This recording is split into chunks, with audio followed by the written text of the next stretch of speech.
welcome back, ladies and gentlemen, to another episode of What's Going On Here. My name is Tomo Loverick. As you can see, we're in video form again because COVID is still around and we're still sequestered. For those of you that missed us, we had a live cocktail corner with all three of us. Somehow Instagram didn't let all three of us on at the same time. So first, Andrew gave us a drink, the Vino Sour, delicious. I have some remnants of it right here. And Sean gave us the Spicy Count, which I already devoured. Thank you, Sean. Thank you, Andrew. And my name is Tomo Loverick, also known as T-Love in tablecloth manufacturing circles. And with me, as always, I have the young, the aerodynamic, the one that a flock of birds follow everywhere, Mr. Sean Quigley, also known as the Quig in piano tuning circles. Sean, how are you, sir?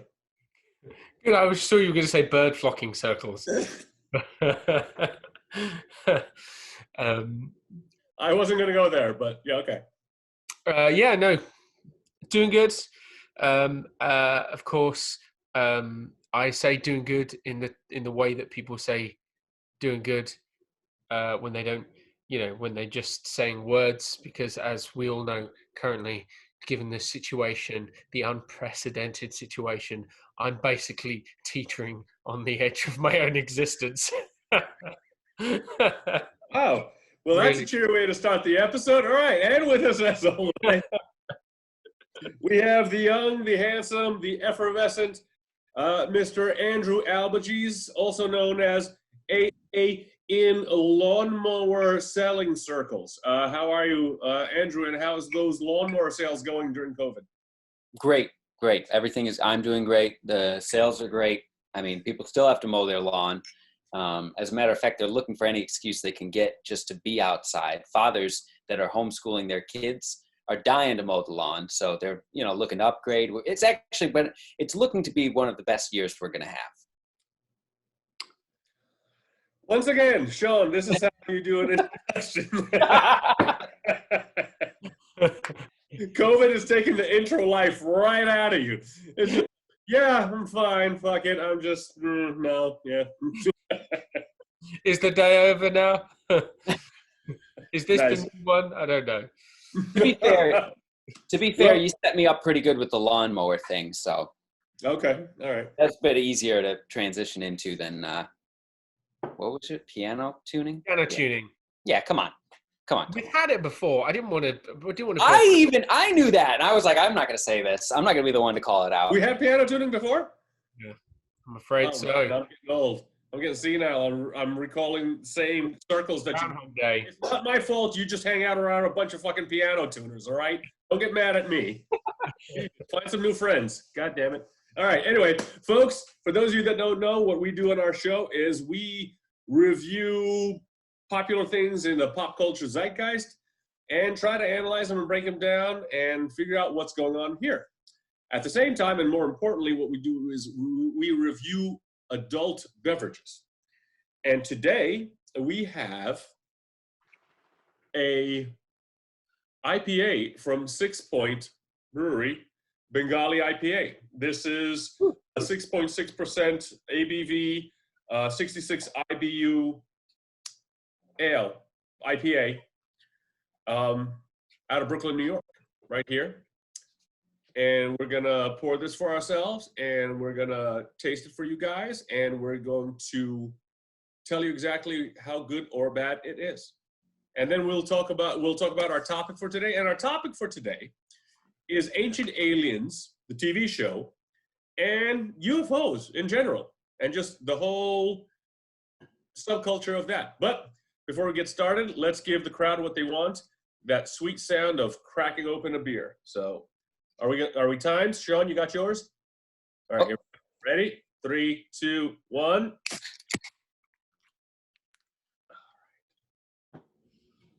I mean, can we talk about this can? It's a nice can. It's a nice can.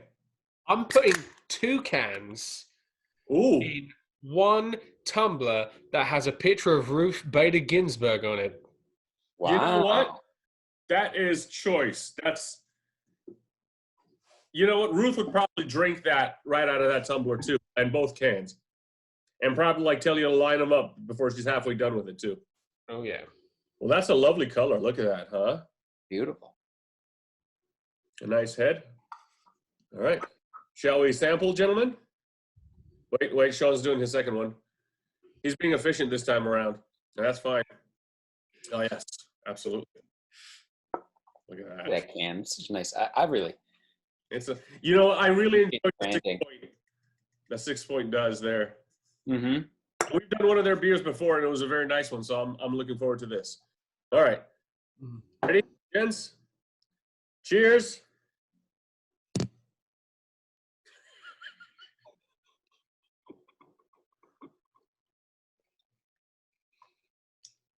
It's a good IPA. Yeah, that's solid. Mm. Having a couple of cocktails, that's a really, really, really solid beer. Yeah. Oh, that's nice. Yeah. Definitely enjoying that. Oh yeah. Very orangey. I wasn't sure how much the color of the can was influencing me, but it tastes so orangey. It's very citrusy, absolutely. Really nice. It's got it's not crazy on the carbonation, but enough to kind of scratch your throat on the way down a little bit, you know? Mm-hmm. And it's not too bitter for an IPA, I don't think. No, it's not terribly, but it's got all the hoppiness, I feel like, that you're looking for, but Yeah. without so much bitter. Yeah. Right? It's right. It's yeah. I think a little bit more hops would push it a little over the edge, where it's just not that enjoyable a beer. Like would have when the beers get that bitter, you have to pair it with something. Yeah. You have to have it with like a dessert or a pizza or something like strong tomatoey something to kind of balance out the bitter. But this one just right. I think it's just right there under the cusp. And Yeah. wow, almost halfway done with it when we didn't even start the show. All right, awesome. All right, so today's topic, Ancient Aliens, the TV show, the phenomenon, if you will, that they show on History Channel. And we'll delve a little bit into the whole aliens and UFOs and all that stuff. So let's just start right away with Ancient Aliens, shall we? Because I took copious notes, mind you. And because otherwise, who can remember it? Because I always used to say, Ancient Aliens is one of those TV shows that when they hit the right chord, it's a really fun, entertaining show. And when they get the wrong chord, it's nothing but infuriating because nothing's happening. And all there's a couple of drinks and watch that, and you don't ever need to buy drugs because it's just like you'll just sit there going like, what? Wow. You'll just be blown away with just the stupid shit that they come up with, and you're like, what's happening? So anyway, what I watched, the first episode that I watched for this program was season 13, episode 3, which on the website Episode Ninja was listed as was the best episode for Ancient Aliens. Later, when I was doing some of the work, because I picked the 3 best and the 3 worst, that a bunch of the episodes that they listed weren't even anywhere to be found. So I don't know who the hell Episode Ninja is, but he might be a little dyslexic or in a foreign market, and we're not getting whatever the hell he's getting, or she. So, but season 13, episode 3 was there, and it's an episode called The Alien Protocols. And this is actually one of those episodes that when you watch it, you're like, well, this is interesting. It really is interesting. It's entertaining. They are they're very clever, whoever produces the show and puts it together. They get enough like real scientists on there that you think, oh, these guys are legit and they do research in a legit way. They don't. They just get freaking scientists like Travis Taylor, PhD astrophysicist, who talks about theories in general.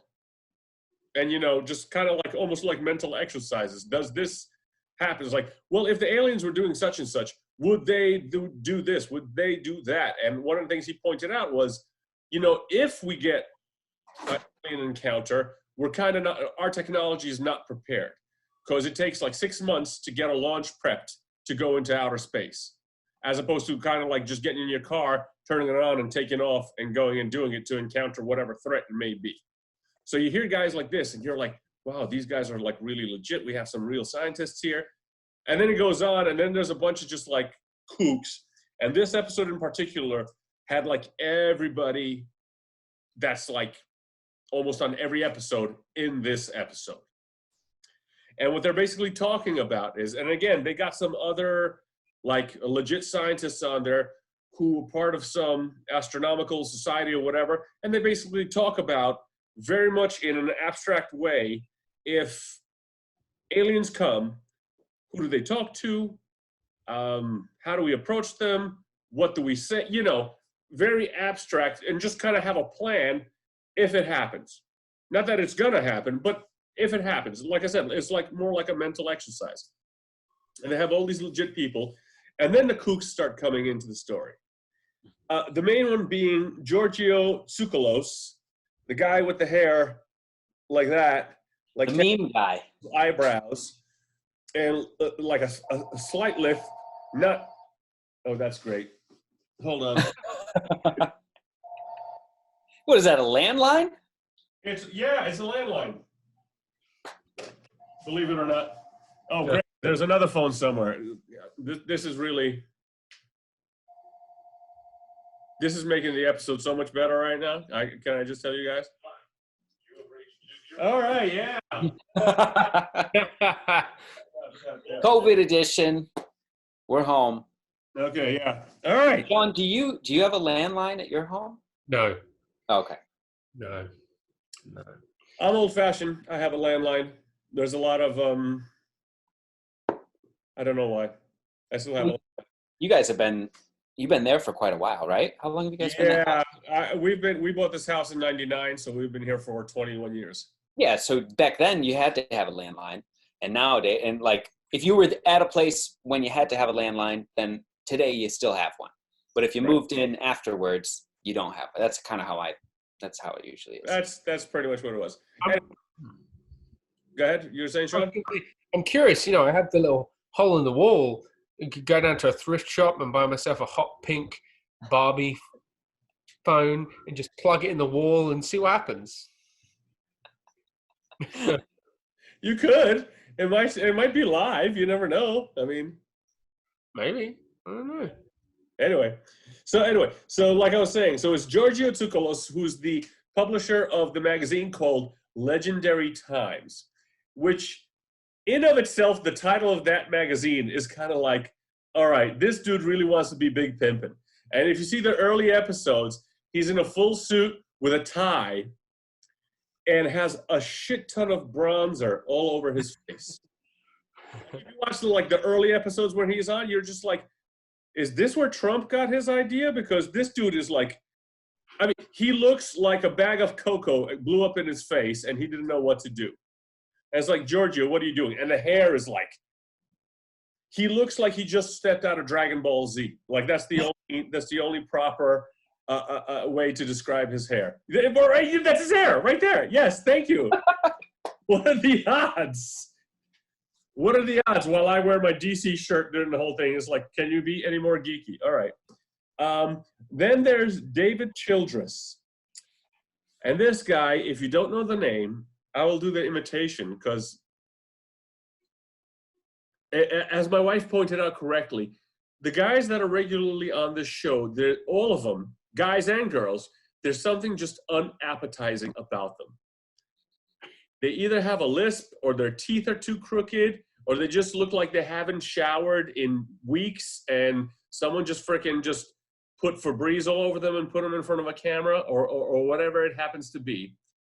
And this is David Childress. He's the guy that talks like this. He's a little bit heavy and he usually has a goatee or a beard. And every time he ties something together, doesn't matter what it is, it's aliens. And the pyramids are shaped like inverse ice cream cones because the aliens liked ice cream. That's why they're built that way. And that's the kind of shit he says. And it's like everything's tied to aliens with this guy. Like literally. Like the laundry, a laundry machine, sideways load. That's how aliens travel through the universe, and that's why laundry machines are made that way. It's like this guy will tie anything to aliens. It doesn't matter. Then comes along William Henry.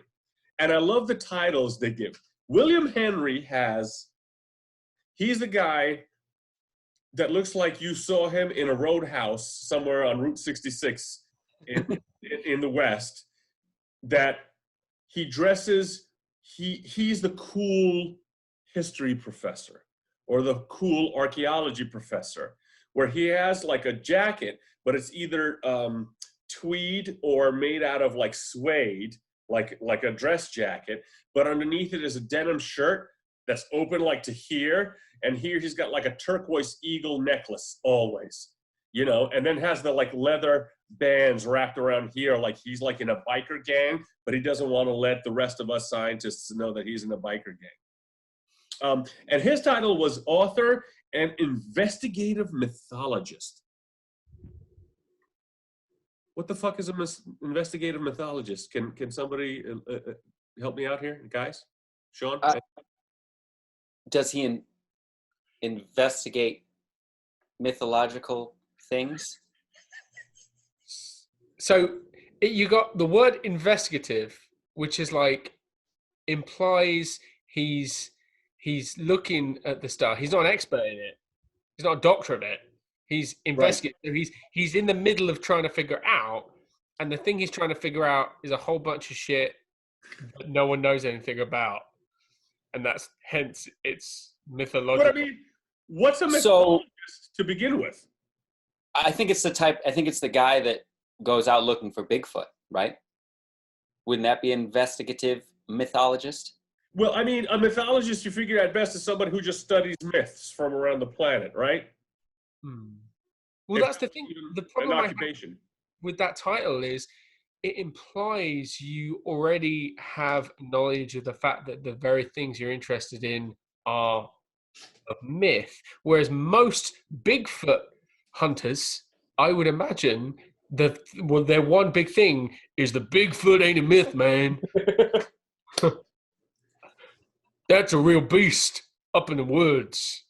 I've seen him. It's true. It's true. It's true. Wow. Bigfoot is real. I mean, wait, I said that too fast. It sounded like Bigfoot Israel. It sounds like a college student from Utah or something. Yeah, okay. Then they had an astrobiologist. Oh, that was the guy who's part of the international consortium that basically talked about what the world should do in case aliens do make contact with us. And so this episode was basically going back and forth. They had a couple of PhDs. One of the guys that comes on, he's great. He's English, Nick Pope. And they always list him under UK Ministry of Defense. And he was at the UK Ministry of Defense from like the mid-'80s to the early 90s. But at no point do they say what his job at the UK Ministry of Defense was. For all we know, he was the janitor. Like literally, like that's like, but they have him on there as if like he had access to all those secrets. But then every time this dude talks about it, he says, and then maybe perhaps there are some classified documents that they're not telling us about. And I'm like, didn't you work there? Shouldn't you fucking know if they're classified documents? You work with the Ministry of Defense. Where are the documents? Why don't you know these things?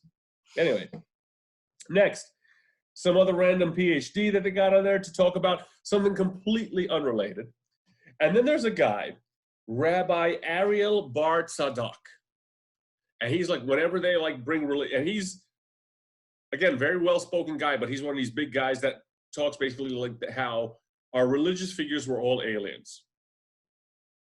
Like back in the day, you know, Elijah riding his horses with lightning through the sky. Everybody's an alien. His thing is like, there's no reason to think they're not. And, you know, from a philosophical standpoint, there isn't, because we weren't there 6,000 years ago to tell you or not, but, you know, you could technically be right. It might be highly improbable, but it is possible. That's like, it had to be a Jewish leader that they found. Like, from my experience of having, my wife is Jewish, her family is Jewish, and I've met a few rabbis, and I was raised Catholic. I'm not religious now, but I love the system of the rabbi for basically being, as opposed to I grew up with a priest being, the all-knowing, the conduit to God. He's the guy you go to. He's going to have private conversations with the man upstairs. Like, when you leave the room, he's going to have a conversation, get back to you, whatever. Like, the rabbis know nothing, and they will tell you they basically know nothing. And like, their main trick is just to be able to like facilitate you to be able to find the answers for yourself. They're like, I'm not going to give you answers, guy. You do the hard work. What's the point of this? The whole point of this thing, the reason we're here is you have to find the answers for yourself. They're basically a therapist. That's what they have it done. They're like, it's like, and they're not going to give you any answers. They're going to be like, well, I mean, maybe, possibly. What do you think? If you go away, come back, like, or perhaps. So, of course, they have a rabbi on there. Yes. Then they have Andrew Collins on there. Andrew Collins, if you've watched enough of Ancient Aliens, and you'll see him in old footage, he's a bald guy with a long ponytail. Like, that guy, and I had one of those guys at my job when I was there. Super nice guy, but definitely like very little hair here, but all the hair here is grown like 2 feet down the back, with the Led Zeppelin t-shirt, still going to fair, trying to pick up chicks 30 years his junior, that kind of thing. Enjoy beer. Really mellow guy, really nice guy. Nothing wrong with him, but this is who he was. Andrew Collins is that guy, but put him in a Guy Ritchie movie. And this is who he is. And I'm not quite sure where he's from in the UK, but that's the way he almost talks like Michael Caine. And I'm not sure why he talks that way. Well, anyway, he progresses. And then the hair comes off later, and it's just like the Friar Tuck with the ball on top, and then eventually he's just bald. And he goes in this episode and talks to two proper scientists who basically bring up the theory of panspermia. And for those of you that don't know what that is basically the theory is that life came to Earth from outer space. Not because of aliens, though. It's because of organic matter from someplace else, came through the atmosphere, landed on the planet, and that's how evolution started. They did an experiment on the show where they basically send up a weather balloon way up into the stratosphere, and there's a certain point in the sky where the material from the planet cannot get above. So in other words, if a big storm comes or whatever, the particles, they can only go so high from the ground up. And the highest they'll get in that part of the atmosphere, they'll be like 40 microns big. That's the most they'll be. And technically any particle bigger than that is extraterrestrial. And, because of E.T., that awful movie that Andrew just loves with Wild Abandon. A great movie. Because of E.T., people always associate extraterrestrial with aliens. No, extraterrestrial just means outside of Earth. So technically, any particle bigger than 40 microns or micrometers coming down is technically extraterrestrial. And they got samples, and they got basically 200 micron particles. And they blew it up on an electron microscope, and they looked at it, and you're like, oh, okay, yeah, I can see panspermia being a thing, because these things are very obviously coming from outer space to the planet. Where they come from, they don't know. They have no idea, but they're coming to the planet. So, of course, the Ancient Aliens people just run with this. And they're basically saying, I'm not quite sure what they're saying, whether the aliens are just like throwing seeds around, or if it's a giant alien like beating off and just like spraying, wherever he sprays, and this comes to Earth, whatever. Anyway, So from there, Wasn't that the story in Prometheus? pretty much, wasn't it? In a way. Yeah. So, that's what it was. No bigger than 6 micrometers can escape from the atmosphere, and they detected 200 micrometers particles past this point. So by its very definition, it couldn't have come from the planet. It had to come down to the planet. And then they have the Brookings report from 1961. I wrote that down. What that means, I have no idea. And then in the episode, they had John Podesta, who was the White House chief of staff from 98 to 2001. So you're like, oh, this is a legit episode. And he doesn't say anything. He just says like, well, yeah, we had plans, in case something happens. Because like all world governments have these, especially the big ones, have these plans. Like, well, if something happens, maybe we should do this. And these aren't like plans like that you have with your wife or whatever. It's like, well, you know what? If my cousin Vicky comes from, Denver, Colorado, we set her up in the bedroom and she can stay with us for 2 weeks. Not that kind of plan. These are plans that are like, you made in 8th grade that you're going to have a Lamborghini of a different color in 12 garages of yours by the time you're 25. And then you finish college and you realize, oh my God, I owe $800,000 because I got a degree in English literature. So, it's very useless. And then they had a guy on, which just puzzled me on this episode. He was a Mars One candidate. And I'm just like, is this supposed to be like a scientific proof or legitimacy? Anyway, and then from there they have the woman that's always on there, Linda Moulton Howe, and they talk about the Majestic 12 operations manual that was instituted by Eisenhower, I think.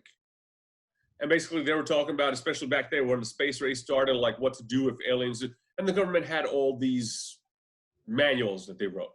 And that's like their smoking gun. And the aliens were called the Ebens, E-B-E-N-S.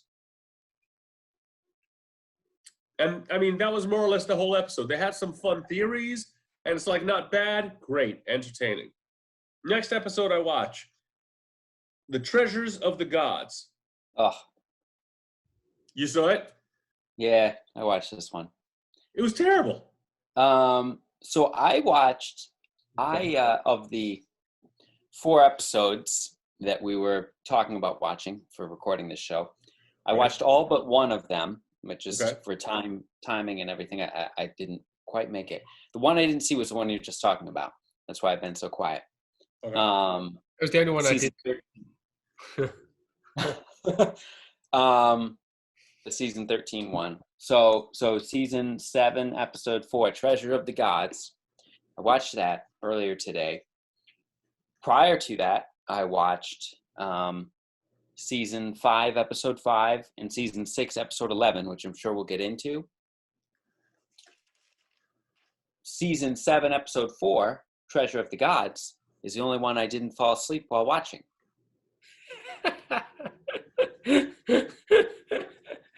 Okay, and why didn't you fall asleep? Because this was shit, this episode, literally. Because I'd already watched 2 episodes and fallen asleep during them, so I watched this one while I was doing stuff around the apartment to make sure I stayed awake.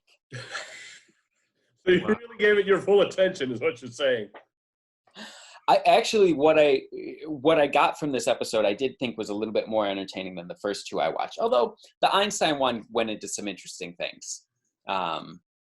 I just didn't feel like the Einstein one really dove into aliens that much, but I can save that for when we get to that episode.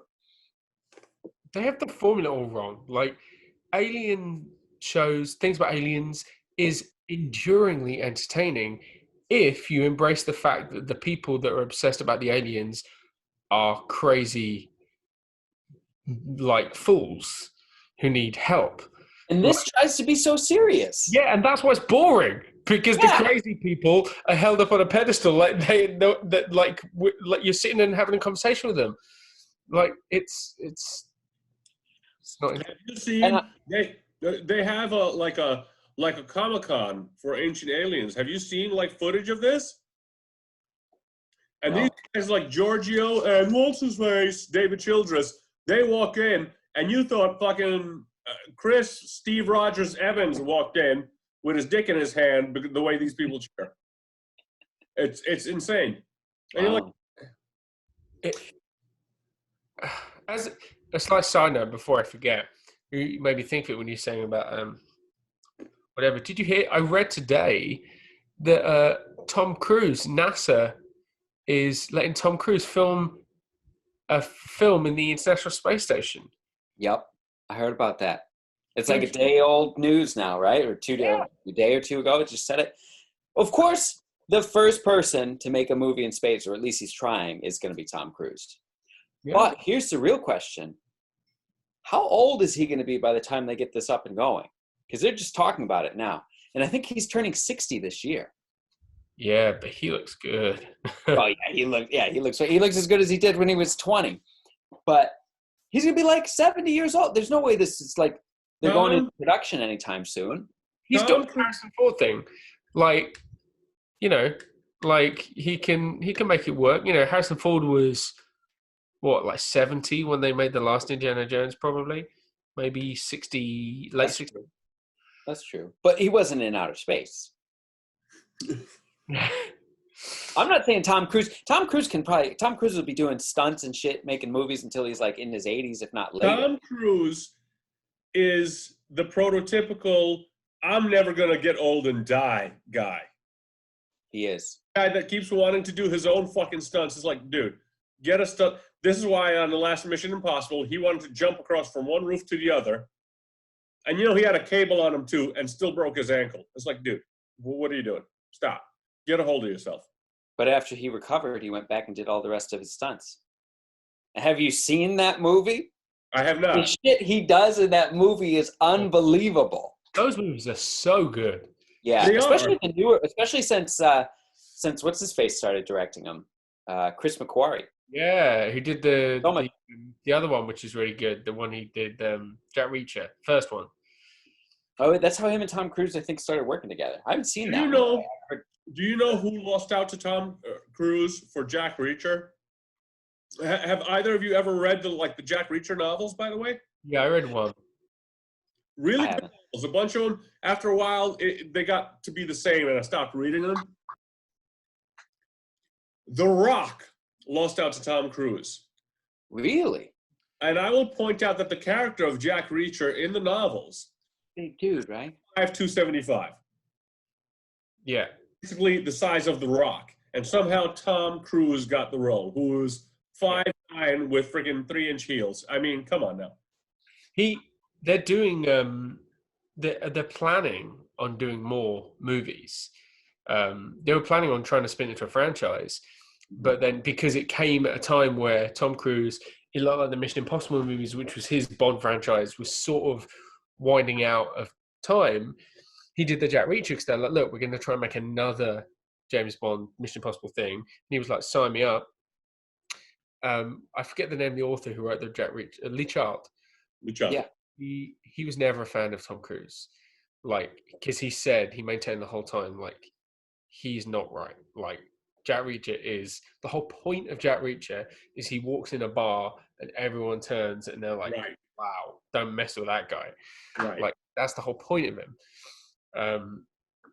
But he did that, and he met Christopher McQuarrie, who directed that movie, hit it off big time, and was like, I guess we're talking about blah, blah, blah, blah, blah, blah, blah, blah, blah.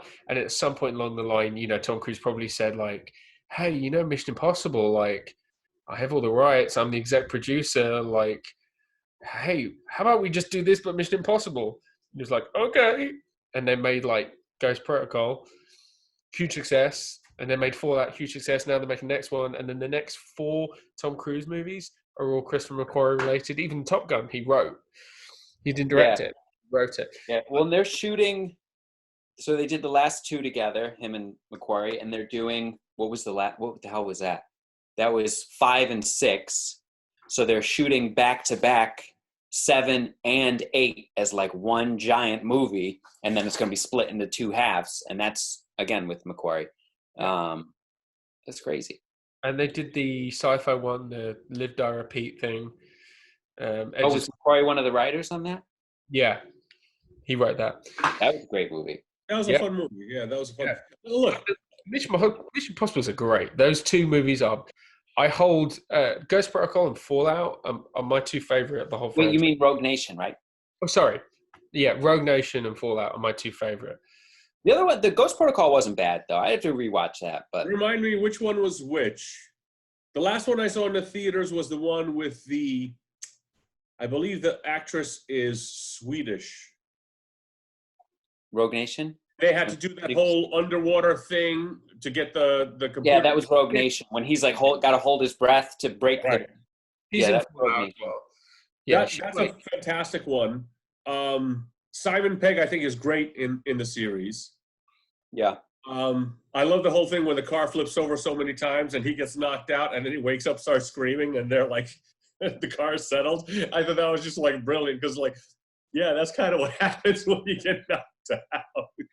So, I mean, look, I think his movies are super entertaining, and from everything I've read, he's like super focused when he makes these movies. He's like into it. He does all the stunts. He makes sure everybody knows their parts. Like you're gonna be a fighter pilot. I was reading about Val Kilmer, I think, wrote something the other day. Like they're supposed to do simulation hours in a freaking fighter pilot simulation, and know their like homework, basically like they're gonna fly in them. Do you know for the newest Top Gun, all of the aerial footage are the guys actually flying in planes. And Tom Cruise was like, if you want to be in this movie, you need to learn how to fly a plane. Yeah. So like all the actors that are in the movie that fly planes in the movie had to learn it and are actually flying them for all of the footage. Yeah. He's nuts. It's nuts. And I mean, kudos to him. I mean, it's one of the reasons why whatchamacallit, Fast and the Furious was such a success and such a huge franchise, because all the car stunts were real car stunts. Nothing was CGI. Like all that racing, that was all just like live footage. Like there was no, let's CGI this and let's CGI that. Everything was Chris Nolan movies. It's like you watch the Chris Nolan movies and you're like, blows your mind for the same reasons. Right. Yeah. But the space movie. Apparently, he's doing it with Elon Musk. Him and Elon Musk like got together and were like, Elon Musk was talking about SpaceX, and Tom Cruise was like, man, I've always wanted to go to space. I want to do a film in space. And Elon Musk was like, I can make that happen. And he was like, man, we got to do that. And he's like, yeah, we're totally going to do that. And they came up with the idea they're going to make their first movie in space with SpaceX ships. And supposedly NASA is involved in some capacity. Well, that's the secondary, but there's the latest news is, I guess, they were like somewhat, probably Tom Cruise or his production team went to NASA and they're like, hey, me and Elon are going to do this film up in space. Like, you don't want to not be involved. Like, you're fucking NASA. We're going to do the first movie up in space.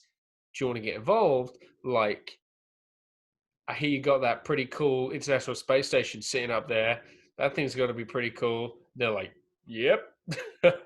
You know what, though? I seem to remember an anecdote, and correct me if I'm wrong. Tom Cruise, this is not an original idea, because wasn't there like a couple of porn stars that were training to be astronauts so they could film the first porn in outer space? No? Oh, whatever. You guys. I don't know. That's a question we'd ask you, Tomo. Yeah, like you guys don't know. What you guys are full of shit. Now we're recording, and they're like, what? Porn? What is that? I don't know what porn is. Whatever. Okay. Here's something.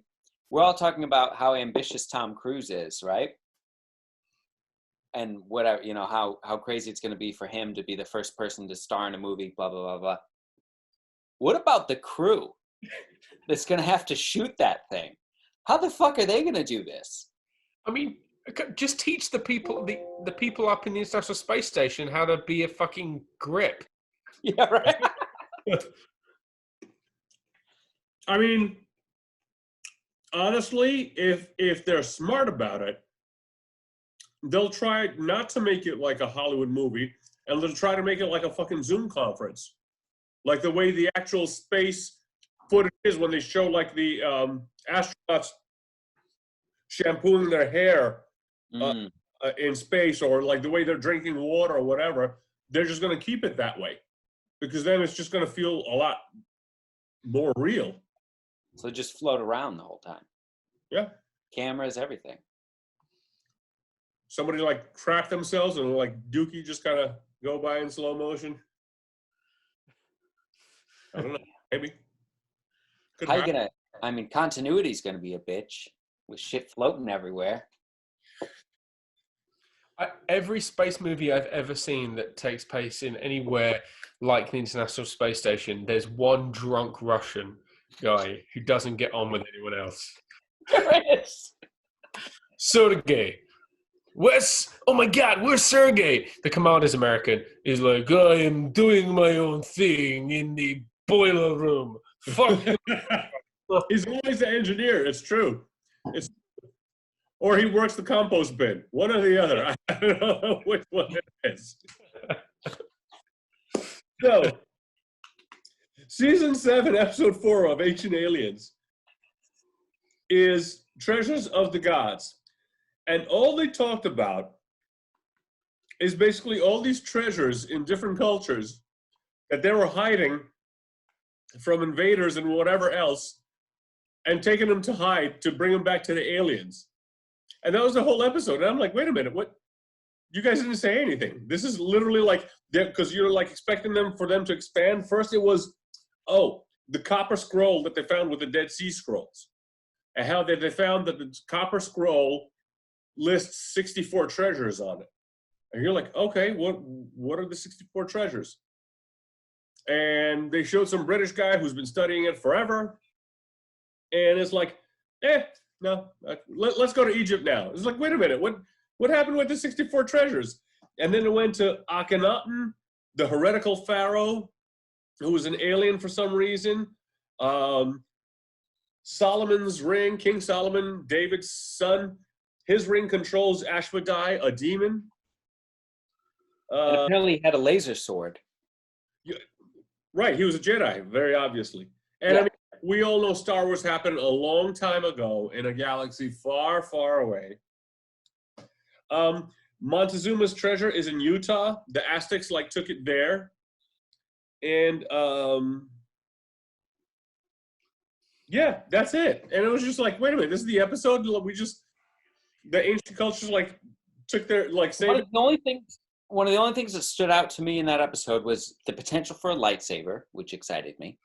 And the thing, I think it was with the Aztecs or do I have this right? Whoever it was that they said went to Utah, wherever they were originally in South America. Mm-hmm. Was that the Aztecs? Mm-hmm. They said something about a giant spear fell from the sky and then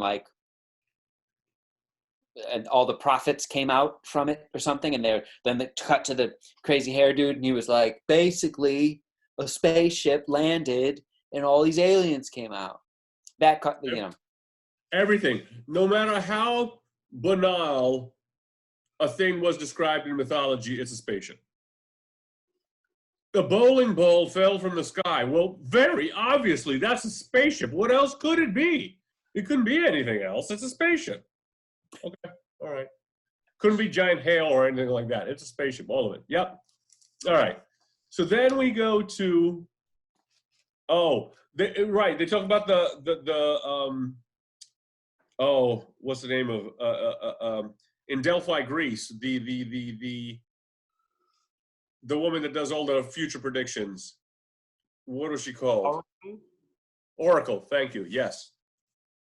They talk about that, and they're talking about in 1936, basically what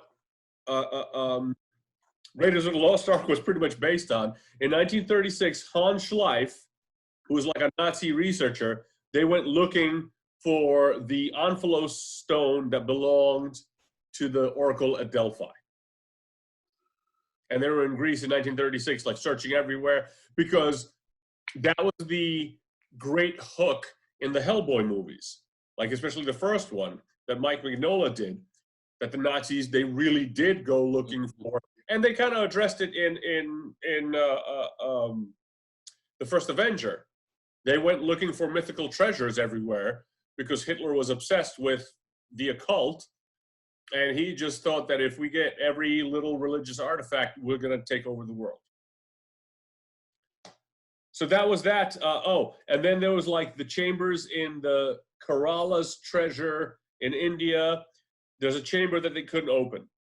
And so, of course, because they couldn't open this treasure, they don't tell chamber, they don't tell you why they couldn't open the chamber. Like there's a big steel door and there's 2 giant cobras on it or something. And this is a dire warning, but it's hiding alien tech, 100%. That's what it's hiding in there. I'm like, maybe if they open up the door, the whole fucking thing, it falls on everybody's head, and that's why they can't open it. They never tell you why they can't open it. They just say they can't open it. And I'm just sitting there going like, I'm pretty sure with an acetylene torch, they could just kind of cut right through the steel door and open it.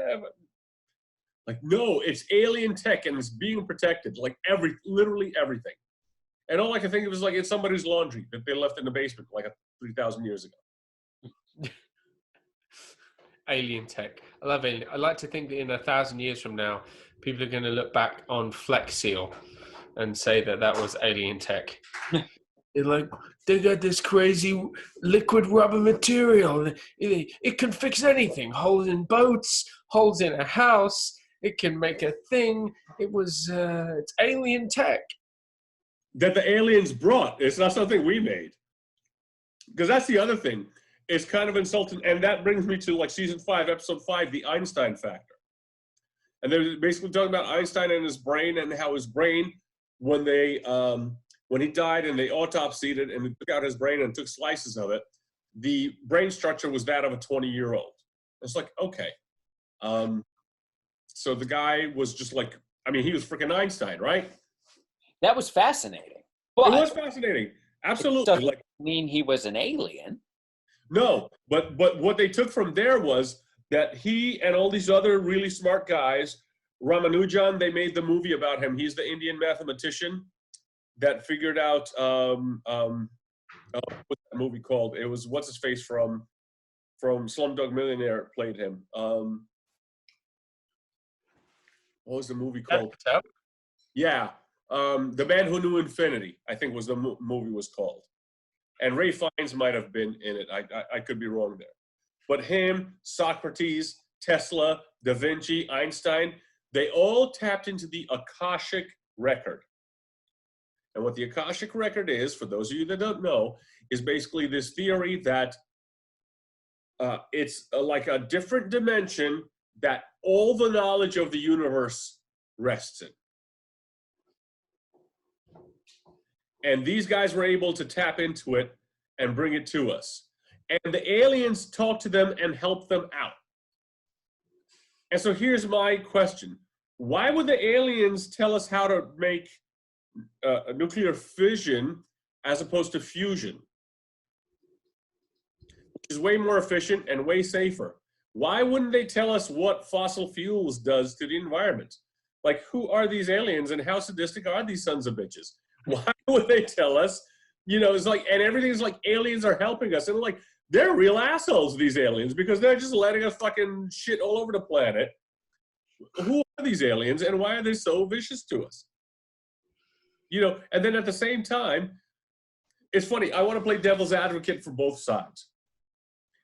So on the one hand, I mean, I remember when I was a kid in the late 70s, there's nothing that I wanted more than for aliens to be real. Like space people, you know, Star Wars, Star Trek, all that. That was literally like, I was the one that was always like, I want that to be real. And then I'd read science books and Carl Sagan, and they're like, no, it never happened. It doesn't exist. No, that's just stupid. It's like, wait a minute. So you're saying we're the only planet in the universe where life can exist? That just seems like a little bit egocentric. And then people on the other side says like, well, it's egocentric to think that aliens will visit us. I mean, we study ants, right? We think and there's a whole field called entomology. Maybe there's a whole field out there in the universe called humanology, and they just study us for like the dumb shits that we are. It's like, oh, look at these stupid idiots. Look what they're doing. You know. So it's like, that's why this show, like, it can be really fun if you take it with a grain of salt, or like really frustrating, where it's just like, the ones in particular that kill me is every time a demon is mentioned somewhere in like a religious text, that was an alien that like reneged on a deal with a human somewhere, and you're just like, what the hell? Yeah, So it kind of got under my skin every episode. Not that I watched that many, but it seemed like every time they went to explain something, whether something from like an ancient religion or faith or something, it was like, even in the Einstein one, they were like, perhaps Einstein was closer connected to the gods or something. They said something like that, right? And then they're like, which the gods are aliens that visited us before. And it's like, well, I can see like you're drawing some parallels here to get to Einstein being connected to something divine, or that's how he came up with all this knowledge and everything else. And I was at that point, I was like, I'm with you guys. Like, I'm interested, keep going. But there was no evidence in that one to say that the divine was an alien. So it was like, you led me to believe that maybe Einstein was closer to some sort of divine power, and that's where he got his knowledge from. But then you just basically were like, by the way, you're watching a show called Ancient Aliens. So when we say divine, we mean they were aliens. Yeah. Aliens. Like Where though? Like, take me there. I'm watching the show, but wasn't there some alien? I missed it because it got covered up because of obviously COVID-19 stuff. But what was that stuff a couple of weeks ago about the CIA and UFOs? Yeah. Like, hey, everyone's so obsessed with the virus, they've forgotten that the CIA basically went like, hey, there's UFOs, bye. Yeah. Yes, I was going to bring that up. That was on April 29th. The Pentagon released the videos that they actually covered on Ancient Aliens, which showed fighter pilots following these things that were making physically impossible maneuvers. And they're recorded, and you see them on the show, and you're like, okay, open mind. What is it? What could it be? Tom Cruise filming Top. Probably. But I mean, it was just one of those things, and that was the whole thing when they posted it, like, and people were like, this is how crazy the times are. The Pentagon pretty much released videos, not acknowledging that it's aliens, but that, what's the new phrase that the Pentagon is using? Unexplained aerial phenomenon. AKA UFO. They say we don't use the term UFO. We don't use unidentified flying object. It's right. Unexplained aerial phenomenon. And you watch the video, and the pilots are like, what the, and these aren't like guys that just got on a plane yesterday and it's their first mission. These are guys that have been pilots, fighter pilots for like 20 years. And they see this, and they're like, I don't know what it is. But you know what? I mean, if I saw a bear driving down the street here, like in a stick shift, I'd be like, there's a bear driving in a stick shift. What? How did he do that? No, it was a guy in a costume. Was it? I don't know. So it's just really fascinating to me. And so let's break it down this way then. Let's do like I said, devil's advocate. The one camp, the cynic, why would they come here? And the other camp is the pro-alien, why wouldn't they come here? And why don't we just freaking break it down from there? Why would they come here? Tiger King. What? Tiger King. They saw it on Netflix. They were like, we got to check this place out. They saw the trailer. They're like, in my planet, we only have the irritating trailers on Netflix that play every time you hover over an icon. We cannot see the whole episode, but it looks so good that we have to come and watch. Can I just say something? Earlier this evening, I got you get those news updates on your phone from National Geographic, and it said, Joe Exotic's old places opened, and tigers can catch COVID-19, and hundreds of people are in the park petting the tigers. Yeah. Awful.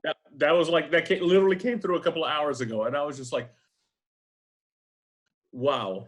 So obviously Joe's already making enough money in jail to open up his place again. He's not involved now. It's the other guy who has it. Oh, that's right. I forgot. What was it? F. Howe or something like that? Jeff Lowe.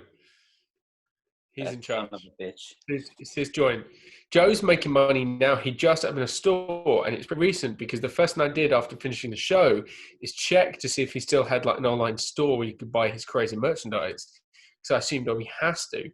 He didn't, but in the last week or so, or 2 weeks of this blowing up, someone came up with a bright idea. They were like, I imagine it was a third party, came in and went like, dude, give us the rights to just make a whole bunch of merch and we'll put up a website and like it's all going to go to your legal fees. And he has a whole website, joeexotic.com or whatever, and it's the crazy t-shirts, baseball caps, everything you can think of with all the like, actually it's really good design. There's some funny like stuff there. I was so tempted to buy one, and then I found myself about to buy a $25 t-shirt.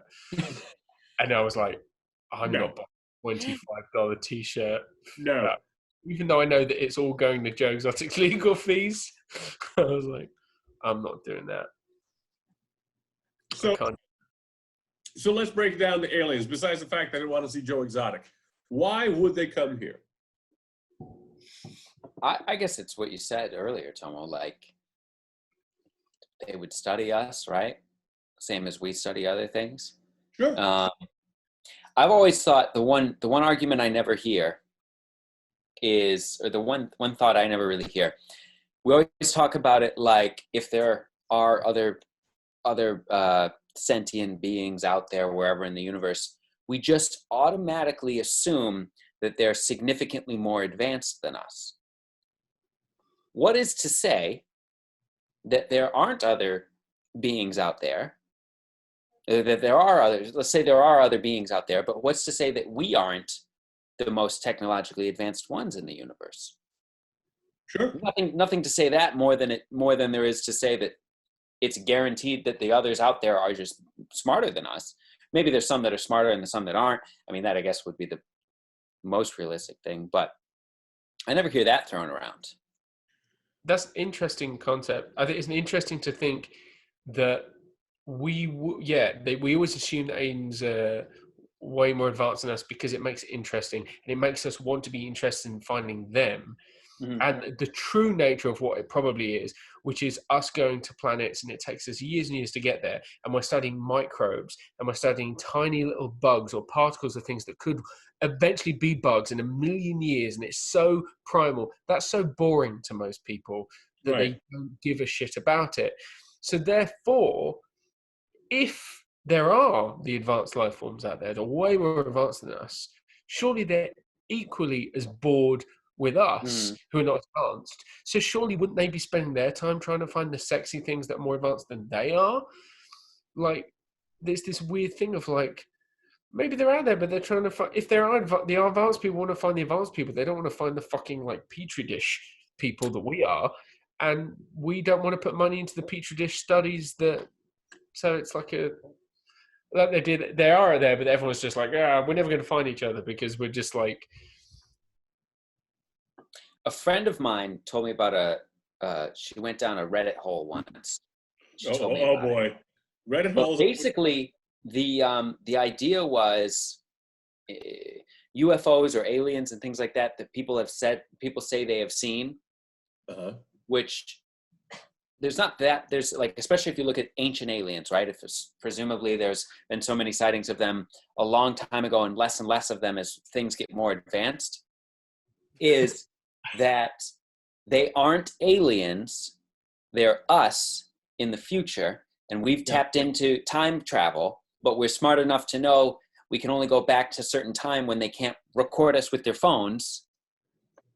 And the reason why, to your point earlier, Tomo, when you were saying like, if they're really this smart and everything else, why wouldn't they give us better advice or better, it's just us in the future knowing how things turned out, just coming back for, it's probably they're bringing people on a tour. They're selling tickets and they're like, hey, we're going to go to 1802. Here we go. And they just pop up and they're like, take pictures. These could be your ancestors from a billion years ago.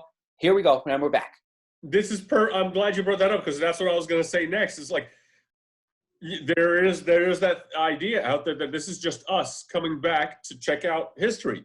Because how many times, I mean, I've said it out loud, like, I would really love to go back in history and check this out just to see how much bullshit has been interpreted one way.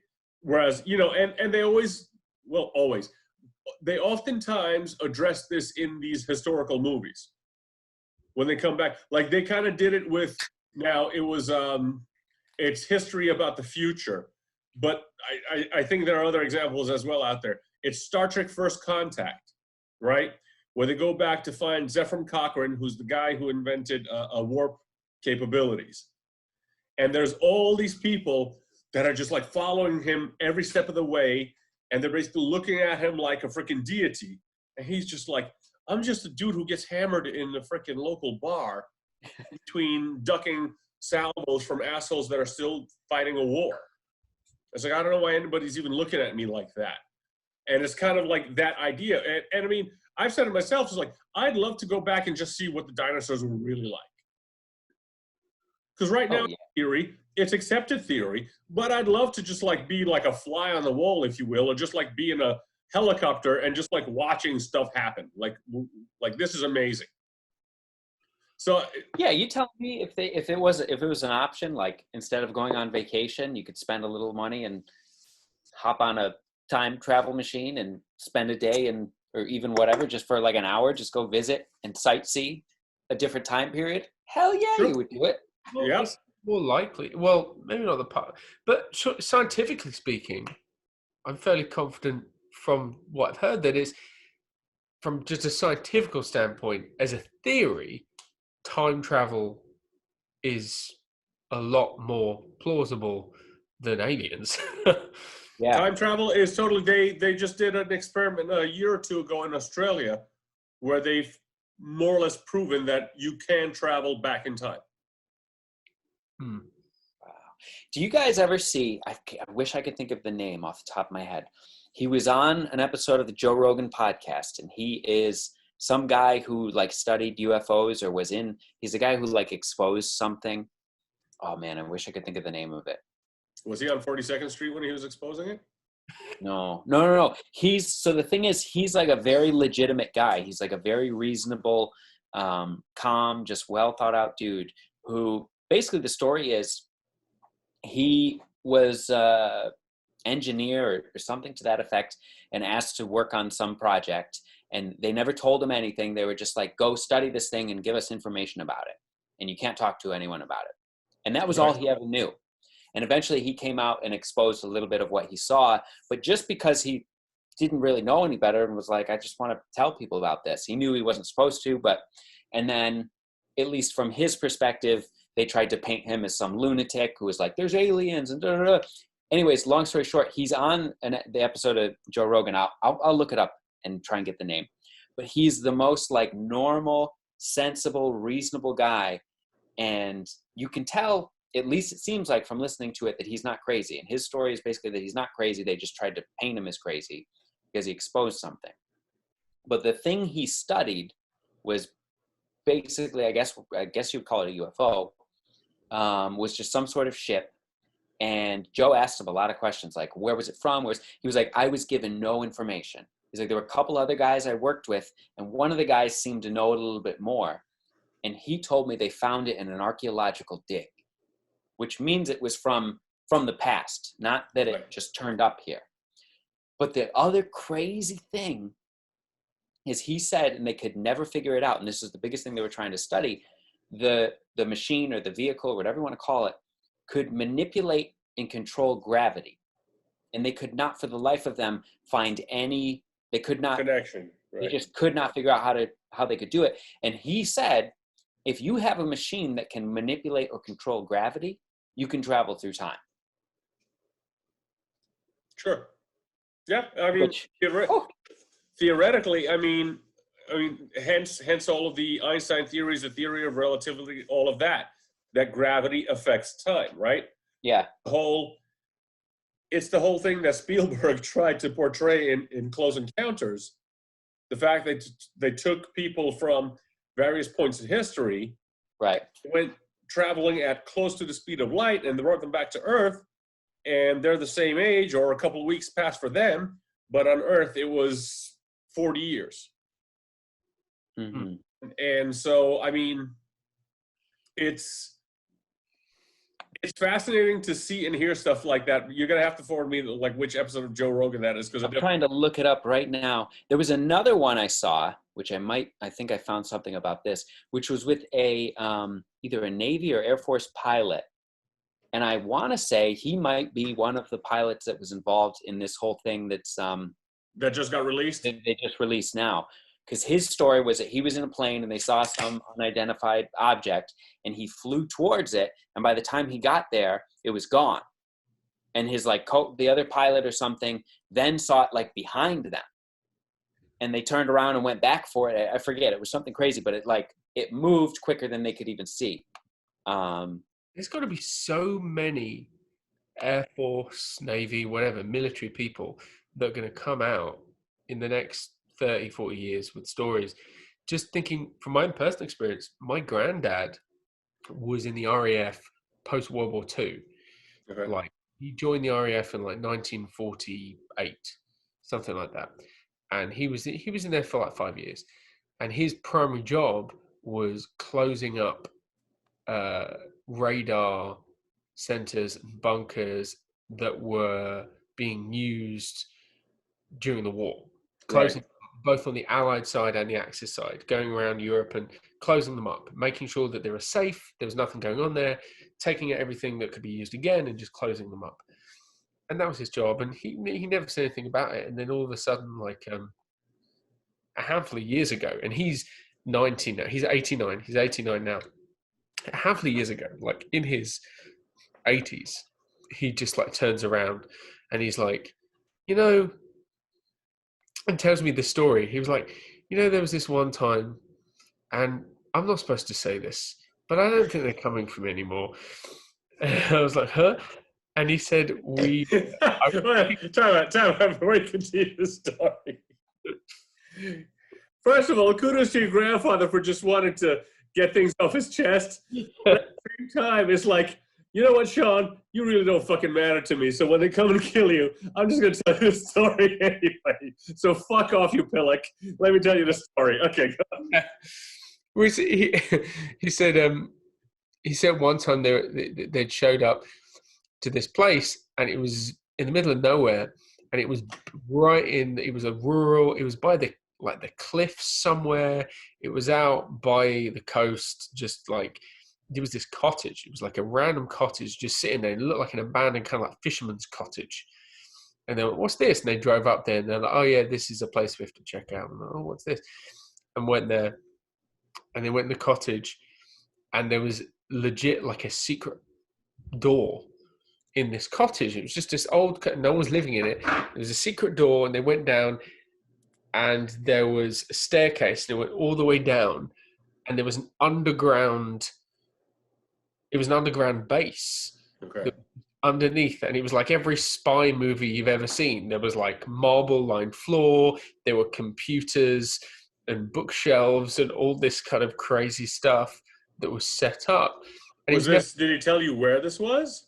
It was in England. Oh, okay. It was in England, and it was never used. Apparently, it was never used. They never used it.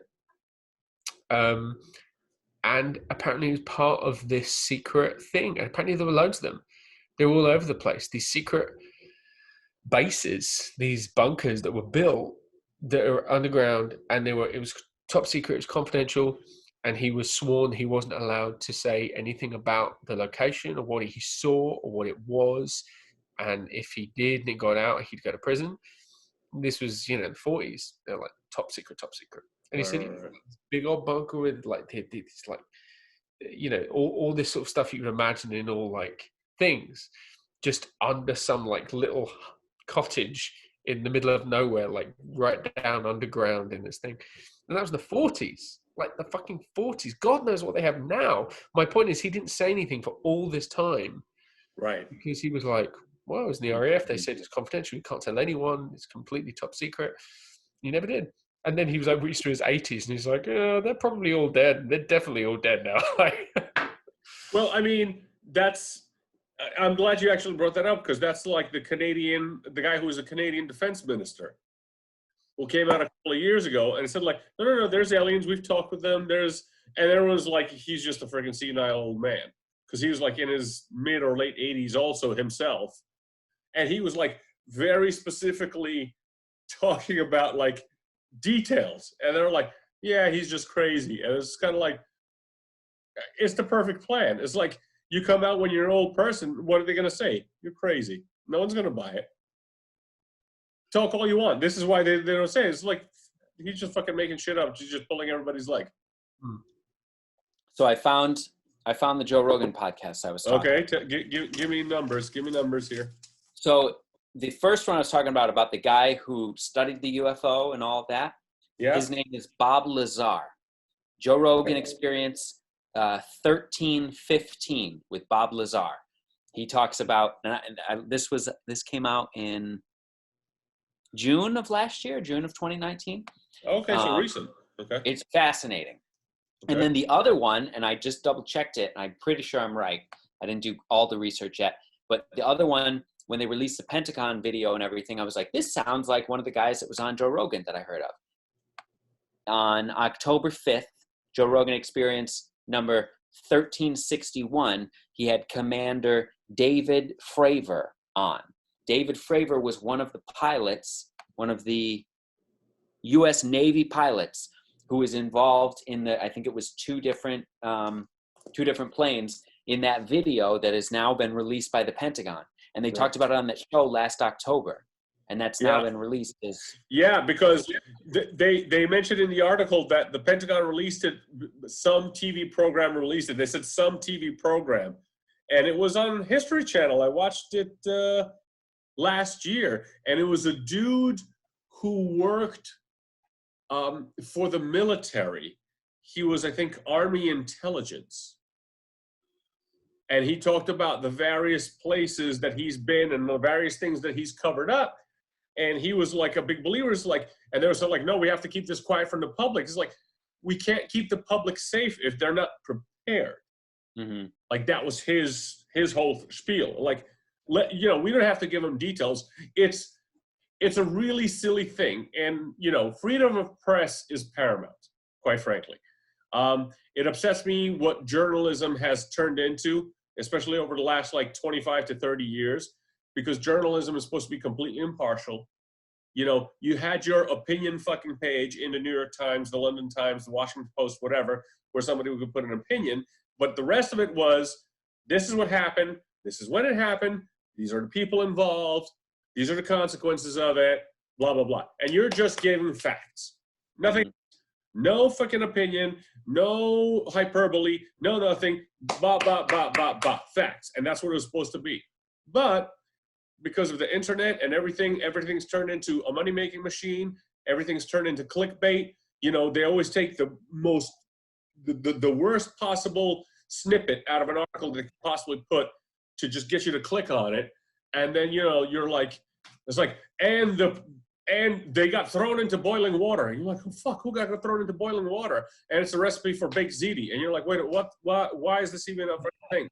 So, that's what it's kind of turned into. You won't believe what Khloe Kardashian does on a Tuesday. Right. Basically, yeah, exactly.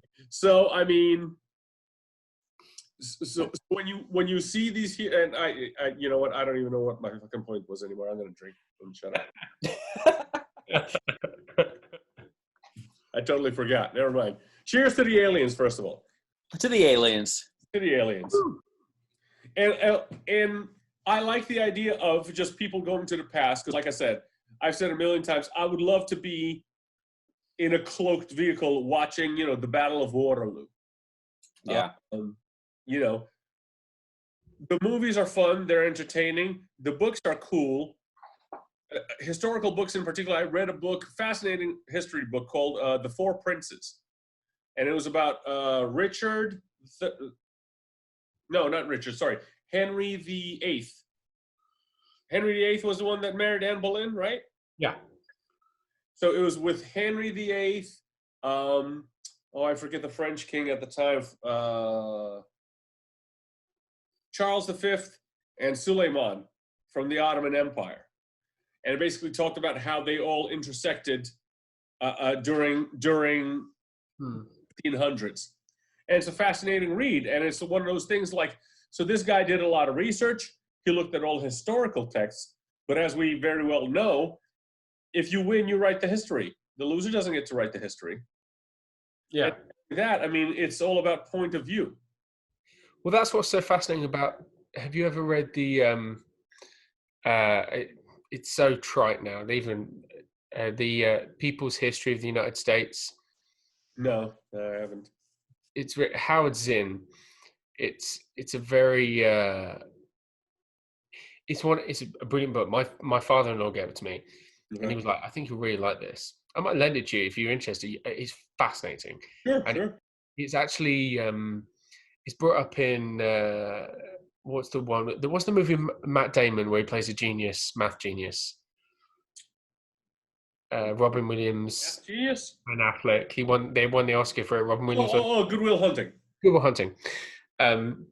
Yeah, they bring it. There's in that scene where he goes up against the Harvard boy in the bar, where he's being and he says basically like, "Oh, you think you're so fucking clever just because you read like Howard Zinn's People's History of the United States, and you spat in all this shit like it's your own opinion." And I was also happy like, "Yeah, I read that book." But it's really good. But the whole point of the People's History of the United States, Howard Zinn's he's very sort of socialist, left-leaning, intelligent historian, but he's very of that mindset. So the whole book is, like you said, instead of the regular history, which is written by the winners, it's written from the perspective of the people of the time. So like from the perspective of the people as opposed to leaders. So It's about, and this was the great achievement. It's like, this is what was happening to the people during this time because of what was happening up top. And it's fascinating for that. It starts from when the Americans first come to the United States to when the book was published. So it starts like when the Arawaks are getting like fucked left, right, and center, all the way up to like the 80s. And it's just every point, whatever's going on at the top, it's about what's happening to the people. And it's very interesting thing. And I apologize, I stepped away for a minute here to use the bathroom, gentlemen. But my bathroom's right here, so I was still listening, so I heard the whole conversation. I actually have that book, Sean. I had to get it for a history class when I was in college. I never read a single page of it, even though I bought it for this class. And then at the end of the semester, when I tried to sell it back to get my money back, they were only going to give me like $1 for it, and it cost me like 70. So I was like, fuck that. I'm going to keep it. So anyways, that book is still at my parents' house in my childhood bedroom. So I might grab that and give it a read, though. This isn't even meant to be funny. This is all true. You should read it. It's really interesting. Like, it's dense, a thick book, but it's like pop. It's kind of like reading Malcolm Gladwell. Like, it's pop history. It's not boring. Like, it's interesting. Like, I love it. It's so fascinating. It basically takes it's like the whole point of why it's interesting or how it got published is he's like, here's the story that you think you know, right, and here is the opposite thing to that and how that happened.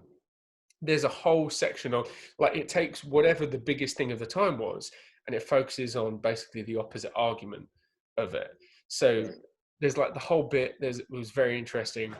It was also one of the reasons I didn't like the Lincoln movie so much. It was a whole bit about Lincoln when it talks about emancipation and just talking about Lincoln during the times. There's a whole section just about how Lincoln just did not give a shit about the slaves, like based on his own writings and all these letters back and forth and all the politicking and just all this kind of like, oh God, I'm going to have to free the slaves because it's the only way we're going to win this war. And oh God, I wish I didn't have to. And it's fascinating. And the way that they then leveraged that once it worked out, they were like, we're going to write the history that this is he did this because he was ahead of everyone else and he had all these plans, and history has been written that he's this hero. They're like, that's not how it worked. It turned out really good in the end. It's as a guy approaching, well, as a middle-aged guy, I should say. I shouldn't say approaching a half-century mark.